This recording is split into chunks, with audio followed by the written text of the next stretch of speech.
मैं पहले कुछ फ्रेंड्स के लैपटॉप मांग के कर लेता था, या तो फ़ोन पे एक आईडी ऐप होते हैं कुछ, उसमें नहीं तो प्रैक्टिस कर लेता था। तो इस तरह से मैंने स्टार्ट किया।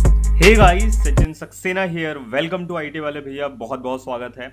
और आज का एक बहुत ही स्पेशल एपिसोड होने वाला है जिसमें हम बात करने वाले हैं आदित्य तिवारी भाई से। So basically he is an Android developer और काफ़ी सालों से काम कर रहे हैं। इन्हें करीब 2 इयर्स का एक्सपीरियंस है एंड्रॉयड डेवलपमेंट में और इन्होंने बीसीए किया हुआ है। सो आज इनकी जर्नी जानेंगे, बीसीए के बाद कैसे इन्होंने एंड्रॉयड डेवलपमेंट स्टार्ट किया और बहुत सारे टिप्स हमें मिल रहे होंगे आदित्य भाई से। हमारा जो कम्युनिकेशन हुआ था पहली बार इंस्टाग्राम से मिले थे हम लोग, और जस्ट मुझे एंड्रॉयड के रिगार्डिंग कुछ इन्फॉर्मेशन चाहिए था तो उसके रिगार्डिंग भाई से मुलाकात हुई थी सबसे पहले।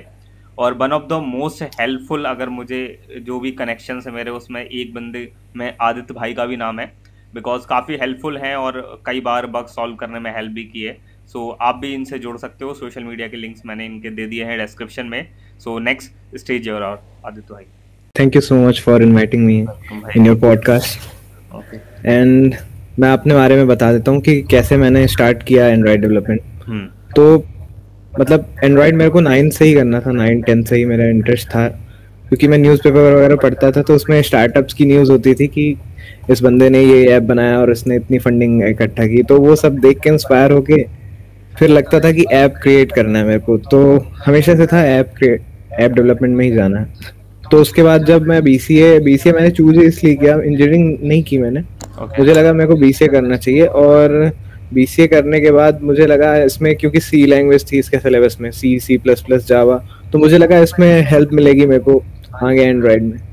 तो जब मैंने बीसीए चूज किया तो फर्स्ट ईयर में मैंने सी लैंग्वेज सीखा सौरभ शुक्ला सर के ट्यूटोरियल से।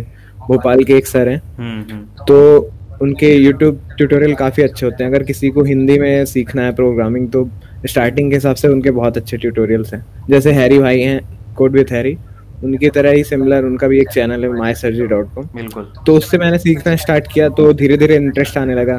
मैं पहले कुछ फ्रेंड्स के लैपटॉप मांग के कर लेता था, या तो फ़ोन पे एक आईडी ऐप होते हैं कुछ, उसमें नहीं तो प्रैक्टिस कर लेता था। तो इस तरह से मैंने स्टार्ट किया। उसके बाद सेकेंड ईयर तक मैंने C++, HTML, CSS, ये सब का बेसिक नॉलेज मेरे को आ गया था। और थर्ड ईयर में जो था वो सिलेबस में तो जावा लैंग्वेज थी, तो जावा लैंग्वेज मैंने अपने सिलेबस के लिए तो सीख ही रखी थी, और साथ में मेरा एंड्रॉयड में इंटरेस्ट भी था।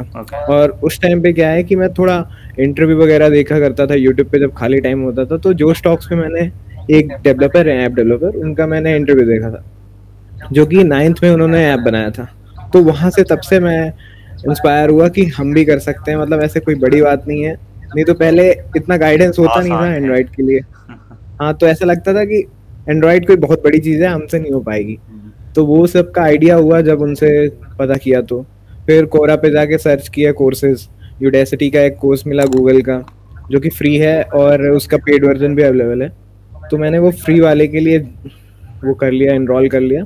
और उसमें जो एंड्रॉयड बेसिक नैनो डिग्री है वो मैंने 3 मंथ में कंप्लीट कर दिया था, बेसिक उसका पूरा कोर्स। और एक प्रोजेक्ट बनाया था भोपाल ट्रैवल गाइड करके। ओके। और उसमें मैंने नॉर्मल एक लिस्ट व्यू यूज़ किया था, और बाकी जितना डेटा है, मैं उस टाइम पे मेरे को डेटाबेस आता नहीं था, तो मैंने स्ट्रिंग में ही पूरा स्टोर करा के रखा था डेटा। और वो मतलब काफ़ी अच्छा ऐप था, मैंने उसमें काफ़ी टाइम दिया था। 1 महीने लग गया था उस ऐप को बनाने में, डिज़ाइन खुद से मैंने किया था। एक MP टूरिज्म का ऐप था, उससे मैंने थोड़ा इंस्पिरेशन ले लिया था, बाकी कलर वगैरह, फॉन्ट वगैरह सब मैंने खुद से चूज किए थे। तो ऐसे करके मैंने एक प्रोजेक्ट बनाया था, पहला प्रोजेक्ट मेरा था। और उसके बाद फिर जब कोविड आया तो बीच में मेरा बहुत गैप हो गया। उस टाइम पे कोविड ने बहुत इफेक्ट किया था, तो 1 साल का गैप हो गया बीच में, तो फिर अच्छे से कर नहीं पाया मैंने। फिर उसके बाद अप्रैल 2020 में शायद मैंने स्टार्ट किया था दोबारा से। फिर अच्छे से मैंने दोबारा से स्टार्ट किया, और उसके बाद अभी तक कंटिन्यू कर रहा हूँ। और कॉटलिन मेरे को हो गया सीखते 6 मंथ। और इस कंपनी में, जिस कंपनी में मैं काम कर रहा हूँ, अहमदाबाद की कंपनी है, इसमें पूरा कॉटलिन में ही काम हो रहा है एंड्रॉइड का। तो ऐसे कर करके मैं सीखता आया अभी तक। ओके। सो जैसे कि आपने बताया कि यार आपने बीसीए किया है और 9 से ही मतलब थोड़ा सा इंटरेस्ट आने लगा था, but as such Android development की स्टार्ट क्या कॉलेज से स्टार्ट हुआ, कॉलेज के बाद स्टार्ट हुआ, और क्या कॉलेज में एंड्रॉयड डेवलपमेंट आपने किया? जैसे कि आपने बताया कि आप स्टार्टिंग में आपके पास लैपटॉप भी नहीं था, सो हाँ, एंड्रॉयड डेवलपमेंट की जर्नी आपकी कब से, कॉलेज से स्टार्ट हुई या कॉलेज के बाद से स्टार्ट हुई? एंड्रॉयड डेवलपमेंट की जर्नी तो मेरी कॉलेज से ही स्टार्ट हुई थी। मतलब जब मैं सेकेंड ईयर में था तो मैंने देखना थोड़ा बहुत चालू कर दिया था लास्ट सेम तक। मतलब जो थर्ड सेम फोर्थ सेम होते ना, उसके बाद मैंने थोड़ा देखना स्टार्ट कर दिया था एंड्रॉयड कैसे स्टार्ट करना है। कोरा पे मैंने बहुत रिसर्च की थी कि फ्री कोर्सेज कहाँ हैं। नहीं तो एक मिथ था उस टाइम पे मेरे इधर, लोग बोलते थे कि तुम्हें हैदराबाद जाना होगा, वहाँ कोचिंग सेंटर्स अच्छे ऑफलाइन हैं। कोई कोर्स करना होगा तभी ऑफ कुछ कर हाँ, सकते ऑफलाइन हैं। ये कोर्स, किस ईयर की ऑनलाइन तो बात हो सीख रही नहीं है? सकते। ये 2018 जून अच्छा, शायद 2018। स्टार्टिंग था। मतलब जियो हाँ आ चुका था तो यूट्यूब वगैरह सब पॉपुलर था उस टाइम। हाँ, यूट्यूब वगैरह तो था।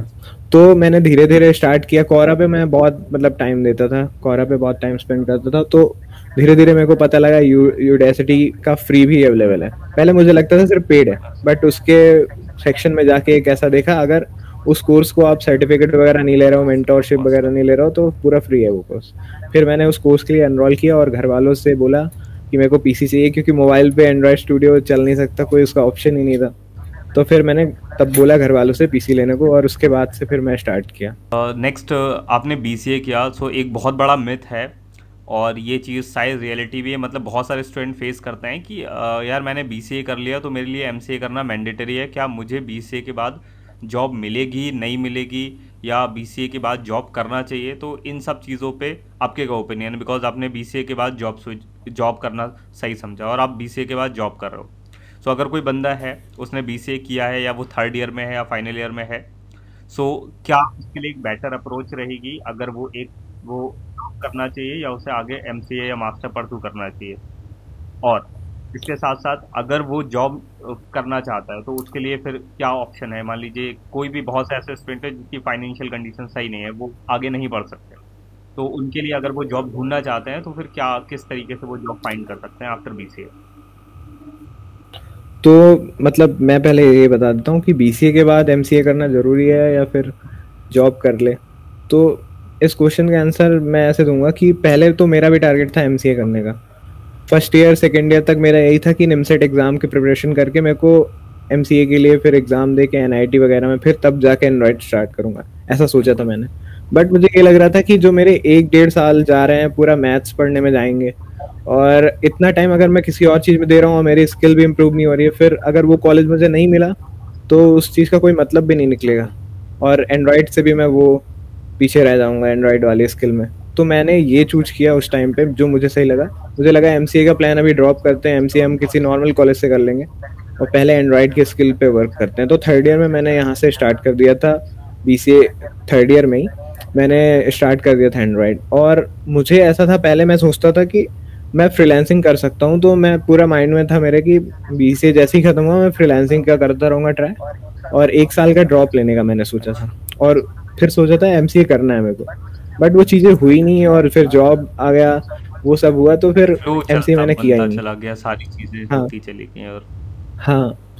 और मुझे ये नहीं पता कि ये सही डिसीजन था या नहीं। मैं रेकमेंड भी नहीं करूँगा ऐसे करने को लोगों को, पूरी रिसर्च कर सकते हैं आप। वैसे ऐसा नहीं है कि बीसीए के बाद जॉब नहीं लगती, हर तरह की जॉब्स अवेलेबल है। बट अगर हम बीसीए के बाद डायरेक्ट जॉब कर रहे हैं तो फिर हमें थोड़े एक्स्ट्रा एफर्ट करने होंगे एक अच्छी पैकेज वाली कंपनी चूज करने में, क्योंकि जल्दी आपको ऑफ कैंपस ऐसी अच्छी कंपनीज नहीं मिलेंगी। आपको उनके एचआर से अगर कांटेक्ट करते भी हो तो आपकी डीएसए स्ट्रांग होनी चाहिए, और साथ साथ आपका डेवलपमेंट भी अच्छा होना चाहिए। तो फिर आपको यहाँ पे एक्स्ट्रा एफर्ट डालने होंगे। बट अगर आपका कॉलेज अच्छा है तो ऐसा होता है कि बहुत अच्छी अच्छी कंपनीज आती हैं, इन्फोसिस आती है, टीसीएस वगैरह आती हैं, और भी अच्छी प्रोडक्ट बेस्ड कंपनीज आती हैं जो कि आपको डायरेक्टली वहाँ पे अपॉर्चुनिटी मिल जाती है एक इंटरव्यू में अपेयर होने हाँ, की। अगर ऑन बट कैंपस प्लेसमेंट है तो इतना हाँ इशू नहीं होता है जनरली, लेकिन बहुत हाँ, से ऐसे कॉलेजेस हैं जहाँ पे ऑफ कैंपस ही ट्राई करना पड़ता है, ऑन तो कैंपस अगर ऑफ कैंपस है तो फिर तो आपको कोई ऑप्शन ही नहीं है, आपको डीएसए अच्छे करना होगा अगर आपको प्रोडक्ट बेस्ड चाहिए तो। अगर प्रोडक्ट बेस्ड नहीं चाहिए, अगर आप सर्विस बेस्ड कंपनी में काम करना चाहते हो जैसे फ्रीलांसिंग एजेंसीज हो गई, तो फिर उसके लिए आपको नॉर्मल प्रोजेक्ट आपके अच्छे होने चाहिए, एक बेसिक लेवल का नॉलेज होना चाहिए एंड्रॉयड में, आपको लेआउट कैसे डिज़ाइन करते हैं, या अगर आप जावा यूज़ कर रहे हो तो जावा को कैसे लेआउट को कैसे वो कनेक्ट करना है, वो सब आना चाहिए आपको, कैसे क्लिक इवेंट वर्क कर रहा है, उतनी चीज़ें आपको आनी चाहिए जिससे आप उस कंपनी में एज अ फ्रेशर ज्वाइन कर सको। तो थोड़ा बहुत आपको एक्सपीरियंस होना चाहिए। पूरा कंप्लीट फ्रेशर को तो कोई भी ऐसे नहीं देता जॉब डायरेक्टली, थोड़े बहुत प्रोजेक्ट होने चाहिए रिज्यूमे में। तो अगर जॉब आपको करनी है तो या तो आप एमसीए करते करते साथ साथ प्रोजेक्ट करते रहो, डेवलपमेंट अगर आप मैनेज कर सकते हो तो उससे अच्छी कोई बात ही नहीं है। क्योंकि हाँ, अभी भी ऐसा बोलते हैं, अभी भी ये है लोगों में, अभी हमारे कल्चर में ये है कि डिग्री को ज़्यादा वैल्यूज करते हैं अभी कुछ कंपनीज। क्योंकि जब बहुत सारे नंबर में उनको आते हैं इंटरव्यू के लिए, तो वो शॉर्टलिस्ट करने के लिए डिग्री का ही यूज कर लेते हैं कि या तो बीटेक हो या तो एमसीए। अगर ऐसा होगा तो फिर आप तो वहाँ अपेयर ही नहीं कर पाओ।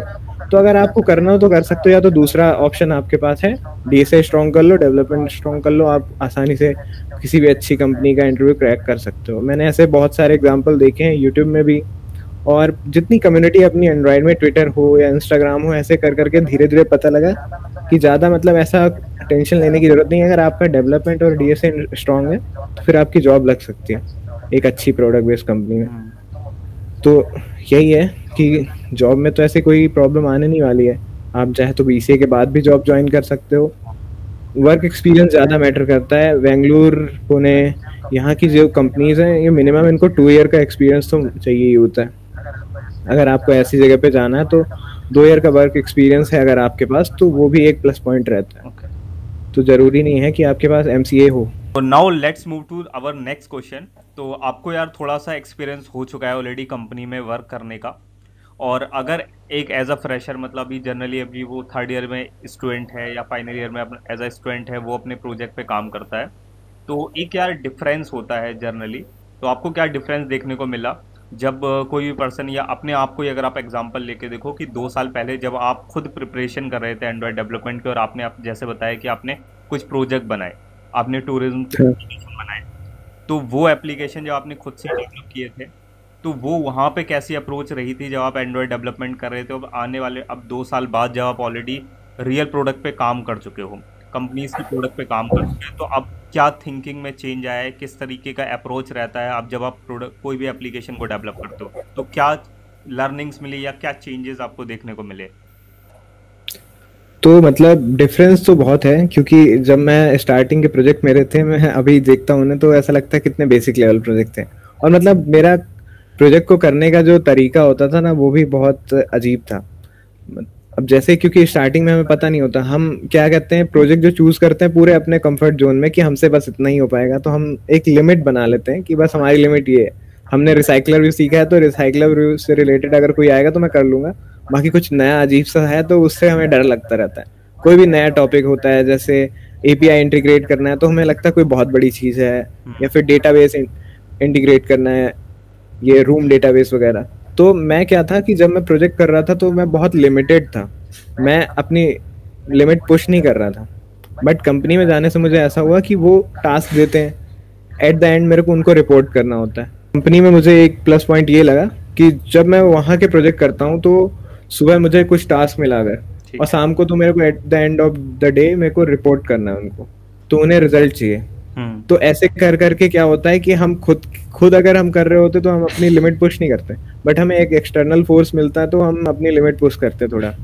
तो ऐसे कर करके हमें, जैसे पहले मेरे को जब प्रोजेक्ट मिलते थे तो बेसिक लेआउट से रिलेटेड प्रॉब्लम दी जाती थी, फिर धीरे धीरे मेरे को चेंजेस करके वो कुछ नई चीज़ें ऐड कर देते, जैसे शेयर प्रेफरेंसेस में डेटा सेट करके गेट करना, या फिर रूम डेटाबेस क्रिएट करो एमवीवीएम का यूज़ करके। तो बहुत सारे ऐसे ऐसी चीज़ें वो, और वो भी उनकी रिक्वायरमेंट होती थी कम टाइम में ये सब पूरा करके दो। अच्छा। और मैं जब खुद कर रहा होता था तो मैं, ऐसा होता था जो काम को 1 दिन लगने होते थे मैं 4-4 दिन में कर रहा हूँ आराम से अपनी स्पीड से। तो यहाँ पे एक एक्सटर्नल पुश मिल जाता है हमें, तो हम जल्दी जल्दी सीख रहे होते हैं, हमारी लर्निंग स्पीड 10x होती है अगर खुद हम प्रोजेक्ट कर रहे होते हैं। तो इसलिए मैं प्रेफर करता हूँ कि आप अगर सीख रहे हो तो इंटर्नशिप के लिए जरूर अप्लाई करो कहीं भी। पेड इंटर्नशिप तो मिल ही जाएगी अगर आप थोड़े बहुत प्रोजेक्ट आपने कर रखे हैं, तो घर में सीखने से ज्यादा अच्छा है अगर आप पेड इंटर्नशिप कर रहे हो। एटलीस्ट कंपनी में जाके वहाँ का एनवायरनमेंट समझने, वहाँ के एनवायरनमेंट में काम करना ज़्यादा जरूरी है। बिल्कुल। सेल्फ और वहाँ पे क्या है कि अगर हम कुछ भी गलती करेंगे हम सीनियर से डिस्कस कर सकते हैं, तुरंत हमको एडवाइस मिल जाएगी जो भी उस प्रॉब्लम से रिलेटेड है। नहीं तो हम स्टक रहते हैं, छोटी छोटी चीज़ों में हम इतना ज़्यादा फंसे रहते हैं कि हम कोई अच्छे प्रॉब्लम्स पे दिमाग लगा ही नहीं पाते। इसलिए ज़रूरी है इंटर्नशिप। अगर कोई भी बंदा एक बिल्कुल फ्रेशर है, वो स्टार्ट करता है एंड्रॉयड, कि यार उसे जावा से स्टार्ट करना चाहिए या फिर कोटलिन से स्टार्ट करना चाहिए? तो ये एक बहुत बड़ा डिस्कशन रहता है, कोई भी अगर स्टार्ट कर रहा है एंड्रॉयड डेवलपमेंट में, इंटरेस्ट आ रहा है। तो आपने दोनों में काम किया है, आपको कोटलिन का भी एक्सपीरियंस है, जावा का भी एक्सपीरियंस है। सो अगर अभी 2022 में अगर कोई बंदा है जो स्टार्ट करना चाह रहा है एंड्रॉयड डेवलपमेंट, तो उसे कहाँ से स्टार्ट करना है? तो इस बारे में मैं पहले ये बता देता हूँ कि जावा में मैंने 1.5 प्लस ईयर मैंने कर रखा है, और कॉटलिन में मेरे को हो गए 6 to 7 मंथ्स इस कंपनी में, जब मैं नई कंपनी में आया। तो इस हिसाब से मैं जितना मैंने अभी एक्सपीरियंस गेन किया है, तो मैं यही बोल सकता हूँ कि अब जो 2022 चल रहा है ना, 2022, तो अब इस टाइम पे कॉटलिन से बेस्ट एंड्रॉयड के लिए कोई सी लैंग्वेज भी नहीं है। जावा क्या है कि बहुत ज़्यादा उसमें कोड लंबे हो जाते हैं, कुछ इसमें ऐसे फंक्शंस हैं, कुछ इसमें ऐसे कीवर्ड्स हैं जो हमारा मतलब कोड का टाइम बचा रहे हैं। स्विच स्टेटमेंट इसमें चेंज हो गया है, इसमें व्हेन यूज़ करते हैं हम, यूज कर रहे हैं। हाँ, तो बहुत सारी चीज़ें ऐसा शॉर्ट हो गई हैं। और जो डेटा क्लास हम उसमें मॉडल क्लास में गेटर सेटर हम बनाते थे, वो काफ़ी लंबा चौड़ा प्रोसेस होता है, इसमें 1 लाइन में डिफाइन हो जाता है। तो इसमें बहुत सारी ऐसी छोटी छोटी चीज़ें हैं जो मुझे कॉटलिन में बेस्ट लगी। पहले मैं भी अपने कंफर्ट जोन में था कि मेरे को जावा आता है तो मैं जावा ही करूँगा, मैं स्विच नहीं करना चाहता। बट ऐसा नहीं है, अगर आप स्विच करोगे तो आपको मैक्सिमम 7 to 8 डेज लगेंगे पूरी कॉटलिन कैप्चर करने में, अगर आपने जावा में अच्छे से कर रखा है। तो अगर आपको जावा आती है तो बहुत अच्छी बात है, आप कॉटलिन में अभी स्विच कर सकते हो, और ज़्यादा वेट मत करो, सोचने का कोई फ़ायदा नहीं है, क्योंकि कॉटलिन में फ्यूचर अच्छा है। गूगल इसको सपोर्ट कर रहा है, और इसमें अच्छे अच्छे एडवांसमेंट होते जा रहे हैं। कॉटलिन मल्टी प्लेटफॉर्म आने वाला है, तो इससे आप क्रॉस प्लेटफॉर्म भी डेवलप कर सकते हो। तो आपको इस चीज़ की भी टेंशन नहीं होगी कि आप सिर्फ नेटिव एंड्रॉयड में हो, और साथ साथ आप स्टक हो जाओगे अगर ऐसा जावा में ही करते रहोगे। आप वापस से एंड्रॉयड में आओगे, फिर से आपको कॉटलिन में टाइम देना पड़ेगा। इससे अच्छा आप डायरेक्ट कॉटलिन में स्टार्ट करो। जावा आती है तो बहुत अच्छी बात है, नहीं आती तो भी आप कॉटलिन से डायरेक्ट स्टार्ट कर सकते हो, ज़्यादा कंफ्यूज होने की कोई ज़रूरत नहीं है। और अगर आपको ऐसा है कि एंड्रॉयड के बाहर भी आप काम करना चाहते हो, तो फिर आप जावा में जा सकते हो। जैसे जावा में बैकएंड में बहुत यूज़ होती है, एंड्रॉयड में तो एंड्रॉयड के लिए वो पुरानी लैंग्वेज, बट बाकी कामों के लिए अभी भी वो बहुत अच्छी लैंग्वेज है। तो आप वहाँ जैसे स्प्रिंग बूट फ्रेमवर्क हो गया जावा का, और भी बहुत सारे फ्रेमवर्क्स हैं जो यूज़ में आ रहे हैं। तो इसलिए आप, अगर आपको ये सब भी करना है, कुछ और फील्ड भी एक्सप्लोर करना है जैसे बैकएंड हो गया, तो फिर आप जावा यूज कर सकते हो। बट उसमें और भी अच्छी अच्छी लैंग्वेज है, उधर भी पाइथन भी है, और भी ऑप्शंस हैं आपके पास। बट अगर आपको एंड्रॉयड में आना है तो कॉटलिन से बेस्ट ऑप्शन कोई नहीं है। ओके। और सिमिलरली कोटलिन में भी, अब जैसे कि कोटलिन भी मल्टीपल चीज़ों पे काम कर रहा है, तो ऐसा सर्वर लैंग्वेज की तरह भी बोल रहे हैं, इसको यूज़ किया जा सकता है बैकएंड में भी इन फ्यूचर कोटलिन को हाँ, यूज़ किया जा सकेगा। बैकएंड में, हाँ, मैंने ये अभी नई चीज़ देखी थी कुछ टाइम पहले, शायद आपकी स्टोरी में मैंने ये चीज़ देखा था, एक आर्टिकल की लिंक थी। हाँ, वो जेट ब्रेन्स का ही आर्टिकल था एक्चुअली, सो वही मैं देख रहा था। ओके। सो आप यार अभी रिसेंटली वर्क फ्रॉम होम कर रहे हो, जैसे कि आपने बताया।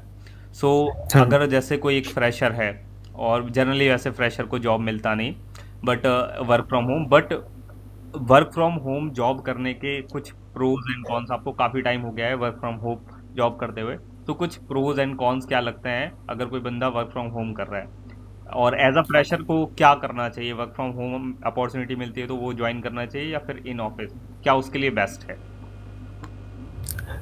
फ्रेशर्स के हिसाब से तो मुझे तो ऐसा लगता है कि अगर आप एंड्रॉयड सीखना चाह रहे हो तो आप पे डिपेंड करता है। अगर आपको ऑफिस पसंद है तो ऑफिस आप जाके करो, और अगर आपको वर्क फ्रॉम होम पसंद है तो आप ट्राई करो कि कोई ऐसी जॉब मिले जो फ्रेशर्स को वर्क फ्रॉम होम के लिए अलाउ करती है।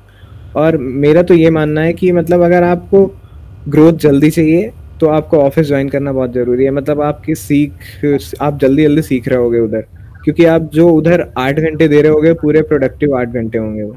उसमें ऐसा नहीं होगा कि आप टाइम वेस्ट कर रहे हो कुछ भी, मतलब क्योंकि घर में आप अपने कंफर्ट में हो, आपको कोई देख नहीं रहा है, 24 घंटे आप पे नज़र नहीं रह सकती, तो आप कुछ भी कर सकते, मतलब आपके ऊपर है आप कितने ऑनेस्ट हो अपने वर्क को लेके। तो ये रहता है, अगर आप अपने वर्क को लेके बहुत ऑनेस्ट हो और अपने घर का कंफर्ट नहीं छोड़ना चाहते, कहीं बाहर नहीं जाना चाहते, आपको ट्रैवलिंग नहीं पसंद है, क्योंकि बाहर ऑफिस में जाने में ये है कि हो सकता है ऑफिस आपके रूम से या घर से दूर हो, तो आपको वो ट्रैवलिंग में आने जाने का 1-1 घंटा वो सब मैनेज करना होगा। तो इसमें प्रोस तो बहुत हैं, बट कॉन्स मेरे को यही दिखा कि आपकी लर्निंग स्पीड थोड़ी स्लो रहती है। बट मैंने कर रखा था जावा में, मैंने अच्छा खासा कर रखा था, और पहले भी तो मैंने वर्क फ्रॉम होम इसलिए चूज किया, और क्योंकि अब फ्रेशर्स को सैलरी भी कम मिलती है, स्टाइपेंड जो होता है कम मिलता है, तो इसमें से एक ये फायदा हो जाता है कि उनकी जो भी सैलरी आ रही है पूरी बच रही होती है, कोई ट्रैवलिंग वगैरह चार्ज खाने पीने का वो सब नहीं होता। बिल्कुल। तो एक ये फायदा है। कॉन्स तो यही है कि लर्निंग स्पीड स्लो रहती है, बाकी तो कुछ ऐसा कौन मेरे को दिखा नहीं। तो currently you are in Indore, work from home आपका चल रहा है। सो हाँ व्हाट इज़ अबाउट इंदौर की, जैसे हम देखते हैं यूपी साइड या फिर और स्टेट्स में, हैदराबाद, बेंगलोर, और यूपी में अगर बात करें नोएडा की, तो और स्पेशली एनसीआर वगैरह पड़ जाता है, गुड़गांव, तो एक आईटी का हब बन चुका है। सिमिलरली एमपी के केस में क्या इंदौर एक नेक्स्ट आईटी हब बनने जा रहा है, या भोपाल हो सकता है, या फिर कोई और सिटी? तो एमपी की अगर बात करें तो नेक्स्ट आईटी हब की जो प्रोबेबिलिटी सबसे ज़्यादा है वो इंदौर की है, क्योंकि यहाँ पे मैंने ऐसा सुना था, मेरे को एग्जैक्टली फैक्ट पता नहीं कि रियल फैक्ट क्या है, बट यहाँ 3000 to 4000 आईटी कंपनीज हैं। बाकी सारी की सारी आईटी कंपनीज जो इधर हैं मोस्टली सर्विस बेस्ड हैं, प्रोडक्ट बेस्ड मैंने बहुत कम ही सुने हैं। मुझे आज पता चला कि यहाँ पे कोई सुपर कॉरिडोर बन रहा है जिसमें इन्फोसिस, टीसीएस ऐसे कंपनीज भी आ रहे हैं। तो अभी वो डेवलपमेंट में है, तो इससे 3 से 4 साल लग सकते हैं। हम ऐसा कह सकते हैं कि ये नेक्स्ट आईटी हब है, बट अभी ऐसा कुछ यहाँ है नहीं। आईटी कंपनीज तो बहुत है, बट यहाँ पे सर्विस बेस्ड कंपनीज हैं जो कि ज़्यादा पे नहीं करती हैं, तो ग्रोथ भी इसमें ज़्यादा होती नहीं है। अगर आप साल 2 साल भी कर रहे हो तो आपका 20,000 to 40,000 ही आपकी सैलरी हो सकती है। ज़्यादा इधर अभी ऐसा कुछ आईटी को लेके स्कोप मेरे को दिखा नहीं। नहीं, और आई थिंक मुझे लगता है ये चीज़ ज़रूरी भी है, बिकॉज रिसेंट में शायद अगर आप न्यूज़ से अपडेटेड हो तो बेंगलोर में बहुत ज़्यादा फ्लड वगैरह आया हुआ है इस समय, तो वहाँ पे हाँ एम्प्लॉयज़ को बहुत ज़्यादा ही दिक्कत हो रहा है। उसका रीज़न यही है कि एक साथ बहुत ज़्यादा, और वहाँ पे वैसे भी दूसरी ट्रैफिक की और दूसरे इश्यूज़ भी वहाँ पे रहते ही हैं, मीम्स वगैरह बनते रहते हैं टाइम टाइम पे बेंगलोर के बारे में। सो ये ज़रूरी है, अगर हर स्टेट में कुछ कुछ डिफरेंट सिटीज़ जो थोड़ा आईटी पे वर्क कर रहे होंगे तो एम्प्लॉयमेंट भी सही रहेगा हर जगह के हिसाब से, तो मेरे हिसाब से ये हाँ अच्छा रहेगा। नेक्स्ट हाँ क्वेश्चन पे भाई बात करते हैं। सो जैसे कोई एक बंदा फ्रेशर है और वो एंड्रॉयड डेवलपमेंट सीखना चाह रहा है, सो एटलीस्ट उसे जॉब चाहिए, इंटर्नशिप चाहिए, मतलब हम फाइनल ईयर में मान लेते हैं, या फिर उसने अपना जॉब, वो जस्ट कॉलेज कंप्लीट किया है और उसे इंटर्नशिप या जॉब चाहिए, अपनी पहली जॉब चाहिए उसे, तो एटलीस्ट क्या हाँ स्किल्स आप सोचते हो कि इतना तो एटलीस्ट जो बेयर मिनिमम होता है कि एटलीस्ट इतना तो आना ही चाहिए, तो वो जॉब के लिए अप्लाई कर सकता है, इंटर्नशिप के लिए अप्लाई कर सकता है, और उसे मेजरली जॉब मिल जाएगी? तो अगर एंड्रॉयड की बात करें तो उसमें बेसिक्स ऐसा होता है कि अगर आप जावा चूज किए हो तो आपको जावा लैंग्वेज के बेसिक्स आने चाहिए, लूप, वेरिएबल्स, ये सारी चीज़ें, और फंक्शंस क्या होते हैं, क्लासेस, ऑब्जेक्ट, और जितनी ये सॉरी ऑब्जेक्ट ओरिएंटेड वाली प्रोग्राम। हाँ हाँ, ऊप्स कॉन्सेप्ट आपके अच्छे होने चाहिए, ऊप्स कॉन्सेप्ट आपके बहुत अच्छे होने चाहिए, मतलब क्योंकि आपको डेवलपमेंट में हर जगह यूज में आते हैं। अगर आपको नहीं पता होगा तो आप ऐसा होगा कि कई सारे एब्स्ट्रैक्ट क्लासेस और आप यूज कर रहे होगे इंटरफेसेस का, तो आपको पता नहीं लग रहा होगा कि ये क्या चीजें हो रही हैं। तो इसलिए आपके ऊप्स कॉन्सेप्ट अच्छे होने चाहिए, कॉटलिन हो या जावा हो, दोनों में ही यूज होती है ऊप्स। तो आपको सबसे पहले तो ऐसा करना है कि कोई सी भी प्लेलिस्ट, जैसे जावा के लिए मैंने देखी थी कोड विथ हैरी की जावा की प्लेलिस्ट, तो उसमें 100 से ज़्यादा वीडियो हैं शायद, तो उसमें अगर आप ऊप्स तक कर लोगे, पॉलीमॉर्फिज्म, इनहेरिटेंस, ये सब कर लिया अगर आपने, तो फिर इनफ है। 70 to 80 वीडियो इनफ है, या फिर 50 वीडियो तक तो आप देख ही सकते हो, और उसकी थोड़ी बहुत प्रैक्टिस होनी चाहिए आपको। अगर कॉटलिन आप कर रहे हो तो आपको बेसिक एक चीज़ी कोड की प्लेलिस्ट मेरे को जो बहुत पसंद आई थी, मैंने खुद स्टार्ट किया था उससे, तो वो आप कर सकते हो। उसमें 40 to 50 वीडियो हैं और 4 to 5 मिनट्स के हैं सारे। तो बेसिक आपको मतलब अपने लैंग्वेज की पकड़ अच्छी होनी चाहिए, आपको ऊप्स के कॉन्सेप्ट अच्छे आने चाहिए, और दूसरा आपकी लेआउट डिजाइनिंग स्किल अच्छी होनी चाहिए। जो आप लिनियर लेआउट, रिलेटिव लेआउट का यूज़ करके एक्सएमएल में डिज़ाइन करते हो, तो बेसिक आपका अच्छा होना चाहिए कि अगर आपको कैसा भी डिज़ाइन दे दे तो आप कुछ चीज़ें ढूंढ के, कुछ स्टैक ओवरफ्लो से करके, ऐसा कर करके आप वो डिज़ाइन कंप्लीट कर लो, इतना आप में होना चाहिए। अगर नहीं भी है तो आपको एक लेआउट बनाना आना चाहिए। अगर आप उसको कस्टमाइज नहीं कर पा रहे हो, बट बेसिक जैसे टैब लेआउट है, अगर आप उसको कस्टमाइज नहीं कर पा रहे हो बट आपको फिर भी टैब लेआउट इम्प्लीमेंट करना आना चाहिए, तो डिज़ाइनिंग स्किल भी आपकी थोड़ी बेसिक्स होनी चाहिए। अगर बेसिक है आपका तो फिर वो फ्रेशर्स को हायर कर लेते हैं क्योंकि वो धीरे धीरे टास्क दे दे के इम्प्रूव करा देते हैं चीज़ें। तो इतना तो होना चाहिए, एक लैंग्वेज में पकड़ अच्छी होनी चाहिए और दूसरा डिज़ाइनिंग स्किल अच्छी होनी चाहिए। ओके, तो जनरली दो तीन चीज़ों पे बात की कि सबसे पहले जो लैंग्वेज और ऊप्स कॉन्सेप्ट, तो जावा जो भी हाँ बंदा पढ़ रहा है, इसका हाँ एंड्रॉयड के जो बेसिक कंपोनेंट्स है उन पे पकड़ होनी चाहिए। तो मैं इसमें ऐड कर सकता हूँ हाँ लाइक एक्टिविटी, फ्रेगमेंट, हल्का फुल्का इनका आइडिया होना चाहिए। और इसके अलावा जो हाँ। यूआई पार्ट है एक्सएमएल पे बहुत अच्छे से, एटलीस्ट मतलब लेआउट। और अगर टॉपिक वाइज बात करें तो जैसे रिसाइकलर व्यू हो गया। रिसाइकलर व्यू ऐसा है कि हर एक ऐप में आप कोई सा भी रैंडम ऐप ले लो प्ले स्टोर में, उसमें सब में रिसाइकलर व्यू यूज हुआ है। और जो मोस्ट कॉमन थिंग्स हैं जैसे टैब लेआउट हो गया, व्हाट्सएप में भी अपने टैब लेआउट दिख जाता है रिसाइकलर व्यू के साथ में, वो हो गया। और कुछ चीज़ें जो मतलब कस्टमाइज करके उसमें होती हैं, जैसे टैब लेआउट में भी कस्टमाइजेशंस होते हैं वो थोड़े बहुत। और आपको एक काम करना है आपको कि जब भी आप जैसे नए हो तो लोग गलती क्या करते हैं, लिनियर और रिलेटिव लेआउट में बहुत टाइम देते हैं और उसकी प्रैक्टिस कर लेते हैं पूरी। वो इजी भी बट उससे लगता जो है, वो लेआउट बनते सीखने में हैं, थोड़ा सा आसान हाँ होता है, ट्यूटोरियल ज़्यादा मिल हाँ, जाते हैं। ट्यूटोरियल्स ज़्यादा मिल जाते हैं। बट ऐसा है कि अगर आप कॉन्स्टेंट में कर रहे हो ना, तो कॉन्स्टेंट आपकी हैबिट अगर अच्छी रहेगी तो कंपनीज में कॉन्स्टेंट ही यूज़ करते हैं, क्योंकि उनको जितने भी ऐप बनाने होते हैं सारे रिस्पॉन्सिव ही बनाने होते हैं। और ये सारी छोटी मोटी गलतियां जो हम रिलेटिव और लिनियर में करते हैं ना, वो इग्नोर नहीं करते। और इसलिए आपको ये हैबिट रखनी ही नहीं है। अगर आप स्टार्ट कर रहे हो तो आप स्टार्टिंग से ही आदत डालो कि कांस्टेंट लेआउट आप यूज़ कर रहे हो। तो अगर आप इतना सीखना चाहते हो जितना मैंने आपको बताया लैंग्वेज और डिज़ाइनिंग, तो मोस्टली इसमें लैंग्वेज में आप 10 to 15 डेज दे सकते हो। और आपको डिज़ाइनिंग भी अच्छी करनी है तो 15 to 20 डेज में आप अच्छी कर सकते हो अपनी designing skill. Overall max to max आप 2 मंथ में ये दोनों सीख जाओगे अच्छे से एक जॉब के लायक। अब आप कितना टाइम दे रहे हो वो भी डिपेंड करता है। अगर आप डेली 4 to 5 आवर्स दे रहे हो तो आप 2 मंथ में ये सब कंप्लीट कर सकते हो एक बेसिक लेवल तक, जितने में आपको जॉब मिल सकती है। कि अगर कोई भी एक बंदा है और वो एंड्रॉयड सीख रहा है, तो जनरली ऐसे बताए कि बहुत सारी हम लोग गलतियां करते हैं एंड्रॉयड सीखते हैं या कोई भी टेक्नोलॉजी जब सीखते हैं। ये गलती आपने ऑलरेडी हाँ बता दी कि जनरली हम लोग एक्सएमएल जब क्रिएट करते हैं तो कंस्टेंट लेआउट का यूज़ ना करके रिलेटिव और लीनियर का यूज़ करते हैं, तो उससे हमारे ऐप रिस्पॉन्सिव नहीं होते हैं। तो ये एक पॉइंट हो सकता है। इसके अलावा कोई और कुछ ऐसी टिप्स जो मिस्टेक्स एज आ कोई भी फ्रेशर जब बिगनर स्टार्ट करता है एंड्रॉयड डेवलपमेंट तो वो गलतियां करता है, तो उसे उससे बचना चाहिए। तो मतलब मुझे जो लगता है कुछ गलतियां जो बहुत कॉमन होती हैं। सबसे पहली गलती तो हम प्रोजेक्ट सिलेक्शन में ही स्टक हो जाते हैं। और या तो हम प्रोजेक्ट सेलेक्ट भी करते हैं तो हम अपने कंफर्ट जोन में रह के वो प्रोजेक्ट सेलेक्ट करते हैं कि हमें इतना ही आता है और हम इससे ज़्यादा नहीं कर पाएंगे। हमारे माइंड में हमारी लिमिट होती है कि बस हमें इतना ही आता है। तो अगर आपने रिसाइकलर व्यू कर रखा है, फॉर एग्जांपल आपने रिसाइकलर व्यू सीख रखा है, तो आप ऐसे प्रोजेक्ट ढूंढोगे जिसमें रिसाइकलर व्यू यूज़ हुआ हो। थोड़े मतलब ऐसे ही सिमिलर प्रोजेक्ट ही ढूंढते हो। बट अगर आप ऐसे रैंडम प्रोजेक्ट लेने की हैबिट डालोगे ना कि आपको कोई आइडिया नहीं है उसके बारे में, तो इससे क्या होगा कि आपका वो जो प्रॉब्लम सॉल्विंग स्किल है ना, आपको अभी तक कोई आइडिया नहीं था जब आपने प्रोजेक्ट सेलेक्ट किया। तो आपको कोई आइडिया थी नहीं कैसे करना है क्या करना है। बट धीरे धीरे आपने जब वो प्रोजेक्ट सेलेक्ट किया, आपने पहली स्क्रीन बनाई, दूसरी स्क्रीन बनाई, तीसरी स्क्रीन बनाई, आपको आइडिया हो जाएगा कि वो प्रोजेक्ट पूरा कंप्लीट कैसे करना है। तो आप जब भी प्रोजेक्ट सेलेक्ट करो तो ज़्यादा सोचो मत। कोई भी एक टॉपिक जो आपने नहीं कर रखा है और जो बहुत ज़्यादा ऐप में नॉर्मल आप जैसे ऐप यूज़ कर रहे हो, इंस्टाग्राम हो गया, ट्विटर हो गया, कोई भी हो गया, तो उसमें जो जो कंपोनेंट आप देख रहे हो ज़्यादा यूज़ हो रहा है ऐप की यूआई में, तो वही वही सारी चीज़ें आपको सीखनी है ज़्यादा से ज़्यादा। जैसे रिसाइकलर भी तो मोस्ट इम्पॉर्टेंट चीज़ है, तो आप वो सीख सकते हो। अगर आप फिर वो सीख गए तो आपको नेक्स्ट उसमें कुछ और ऐड करना है, जैसे एपीआई इंटीग्रेशन ऐड कर सकते हो, या तो डेटाबेस ऐड कर सकते हो, शेयर्ड प्रेफरेंसेस ऐड कर सकते हो।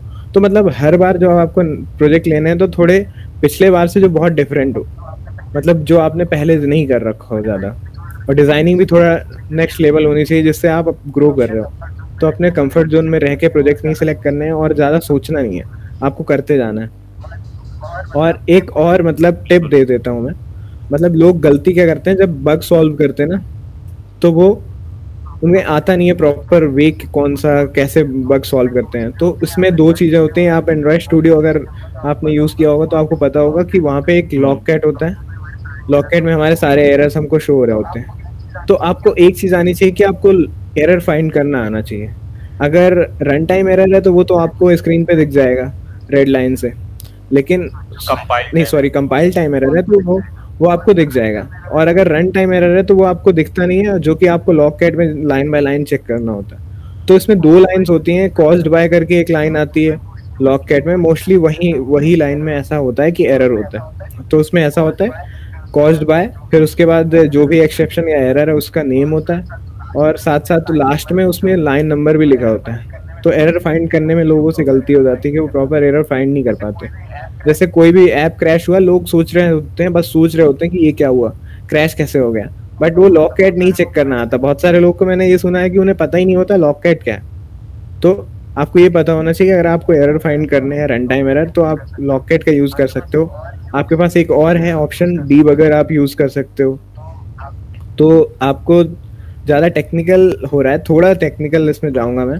डीबगर का आप यूज़ करो, आप सर्च करो कैसे डीबगर यूज़ करना है। मैं इससे नहीं बता सकता कैसे यूज़ करना है, बट आप सर्च कर सकते हो, यूट्यूब में काफ़ी सारे वीडियोज़ हैं, how to use logcat, how to use debugger.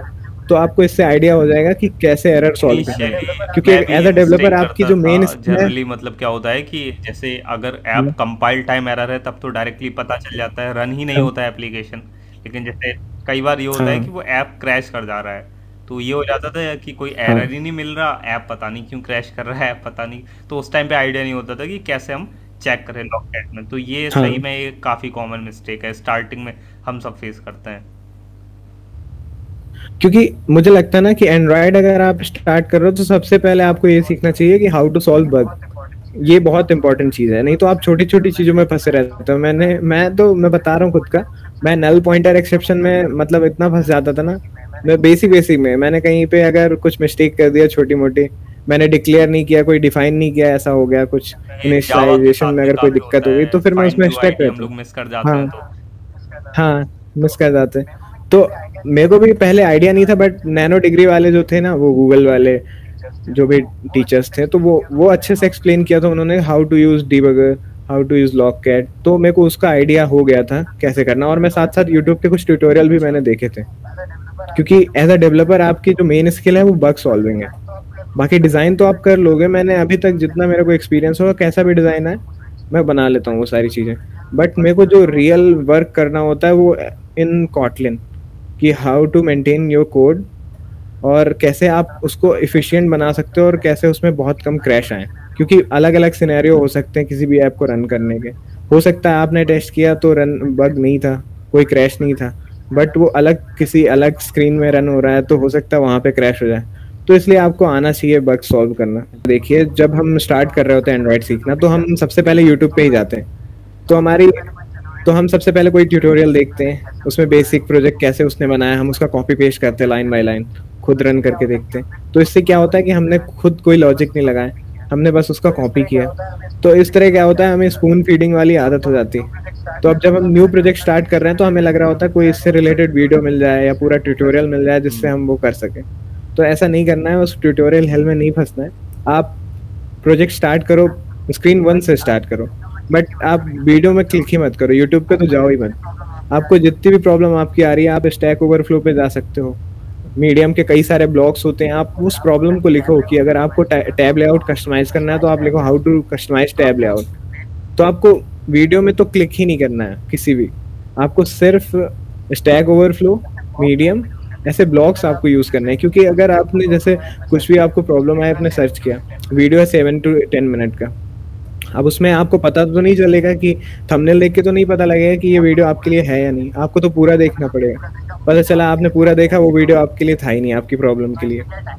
तो इससे क्या है, टाइम वेस्ट होता है। बट अगर आप ब्लॉग देख रहे हो तो आप स्क्रॉल डाउन करके देख सकते हो कि कंटेंट क्या है इसमें, आपके काम से रिलेटेड है या नहीं है। तो इससे ये भी थोड़ा टाइम बचता है। मैंने और कंपनी में जैसे मैं काम कर रहा हूँ, मैंने कभी ऐसा नहीं देखा कि कोई यूट्यूब ट्यूटोरियल देख के काम कर रहा हूँ। सारे मतलब गूगल पे ही अलग अलग टैब खुले होते हैं, जिसमें स्टैक ओवरफ्लो की पूरी लाइन से खुले होते हैं न्यू टैब मैं में। जिस कंपनी में तो इंटर्नशिप करा था वहाँ पे यूट्यूब बैन कर रखा था उन लोगों ने। हाँ हाँ, यूट्यूब बिल्कुल मतलब टाइम वेस्ट होता है, और हमारी आदत हो जाती है फिर, कुछ हम खुद से सॉल्व नहीं कर पाते, फिर हमें हर चीज स्पून फीडिंग वाली आदत हो जाती है ओके, फिर। तो ये काफ़ी सारी मिस्टेक थी, मल्टीपल मिस्टेक हम लोग करते हैं, लाइक कि लॉगकैट का यूज़ नहीं करना, डीबग का यूज़ नहीं करना, और यूट्यूब के ट्यूटोरियल हेल में फंस जाना, यूआई में लेआउट्स पे डिज़ाइन करने रिलेटेड मिस्टेक्स। तो काफ़ी सारे मिस्टेक्स की बात करी, तो बहुत बहुत धन्यवाद आदित्य भाई आपका कि आपने वीडियो में काफ़ी सारी इन्फॉर्मेशन शेयर करी। So thank you for coming, thank you for joining, बहुत बहुत धन्यवाद। और बाकी इनसे रिलेटेड जो भी सोशल मीडिया लिंक्स है आदित्य भाई की, वो मैं डिस्क्रिप्शन में दे दूंगा। और बहुत बहुत धन्यवाद कि आपने इस वीडियो को देखा। Thanks for watching.